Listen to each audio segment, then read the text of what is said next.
Hi, welcome to my features and overview video for my Explosions Blueprint pack. We're going to go over all the cool features that this new pack comes with. Let's start with the first thing. The first obvious thing is I now support Explosion Blueprints, which are these wonderful little easy self-contained assets that can be easily manipulated for your own project. So no longer do you need to go into Cascade and manipulate all the modules to resize a particle.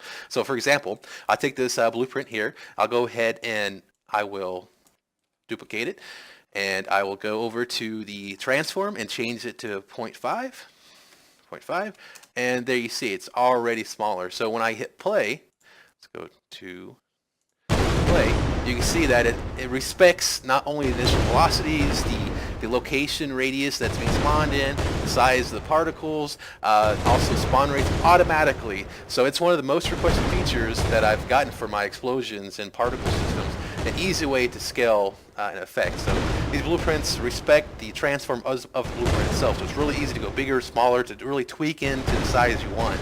Also, the blueprints give you some other flexibility. So if we click on one of them, we can go over here to the side and look at the settings. We can change the effect out. We can add wind velocity, so wind can affect the effect if you have wind in your game.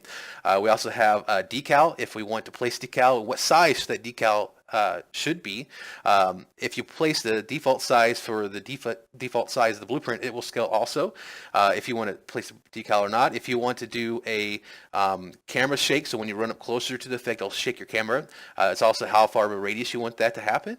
You can also put in a sound cue for that explosion. And then also you can do a radio force, which gives an impulse to any physics actors around the area. And the strength is adjustable here. The loop delay is for debugging purposes. If you want to have it keep playing over and over so you can see it in game to debug it. So we'll go ahead and show you some of those features here. And if you go up to here, you can see that my camera will shake and knock me back. So I'm here. It's the camera shake that happens. I'll go here to this one here. You see that really knocks you back. So those features can be turned on. It gives it a lot more oomph to your effect. Also included are normal maps for all the texture and flipbook effects. As you can see, we can add lighting information to it, so the smokes and effects will blend into the environment a lot nicer. That's another cool feature. And then, speaking of the smoke, we can easily change the color of them. Let's go ahead and bring up the particle effect here.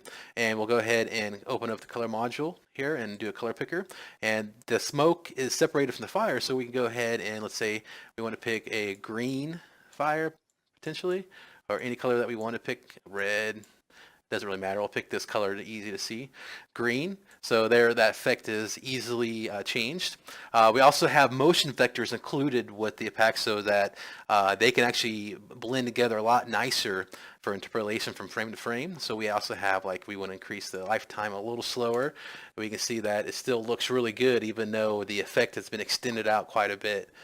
If we want to, we can push this up to a couple times longer than normal flipbook animation. So if we go to, let's say 7, you can see that it still blends pretty well at 7 seconds. That's about the point that, you know, you probably don't want to go much more than that.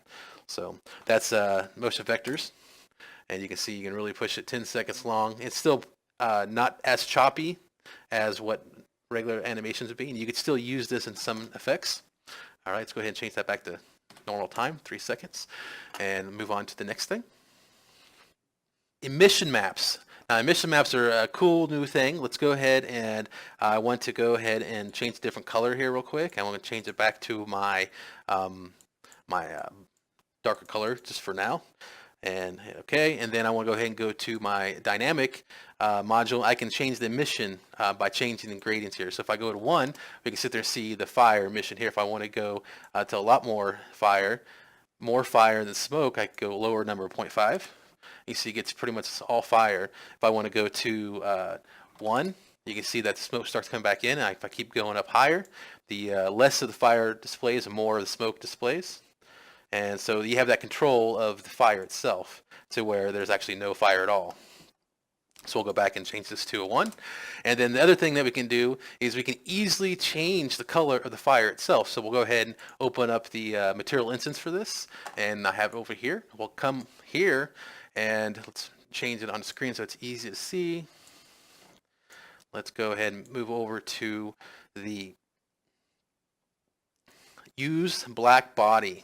we click on that to change it. We don't want to use a black body. Right now it's using the real temperature of what Kelvin would be for fire to be colored by heat. So I'll go ahead and change that out. And we want to do is actually change the texture out. So right now there's a default texture that comes hooked up. What I want to do is change this texture to a green one. So I'll go ahead and go to a green one I have included. And now you can see now the fire turns out green separately from the smoke itself.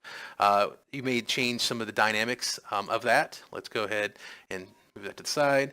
I'll go back to initial color here. Actually, we'll go dynamic, and I want to decrease the amount of emission there is to 0.9 or even maybe 0.7 to get a nice green fire going there.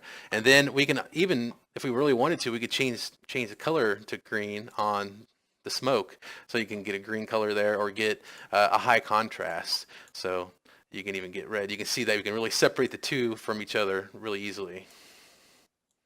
So you have a lot more control if you want to do special effects or whatnot.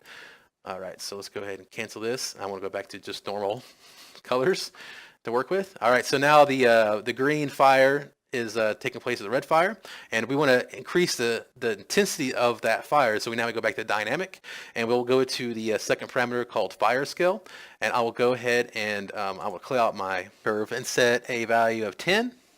And you can see that we have the green. It's pretty dull. It's not very intense. We want to go ahead and change that up. Let's go to 100. You start seeing the intensity go up really high. We go crazy and go 1,000. And that looks really cool. And then maybe what we want to do is just kind of like a flash. We'll go ahead and do a curve and do 2 points. And then I will do at point 1, we'll do 100. And then at 0, we'll do 10,000. And we'll have a little flash. So you see that it flashes in the beginning quite a bit. And maybe it doesn't need to be a 10,000, but maybe 1,000. But you can control that quick burst of intensity. But that looks really cool because that looks like a really cool ethereal fire or an effect that you could use for that. So those options are there for people that want to build their own custom effects. I do offer that. And then the other cool thing that you get with the pack is that all these textures are brand new textures, all simulated, hundreds and hundreds of hours of simulation time and rendering. They're all brand new textures, higher HDR quality, and they come in 2K. All the effects are hooked at 2K for the effect.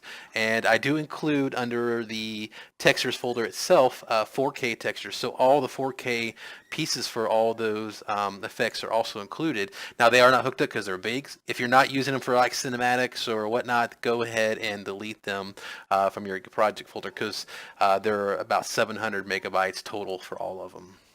In summary, you get 20 pre-made blueprint explosions on the right over here, as you can browse that. And then you also get the entire library of emitters that's on the left side here.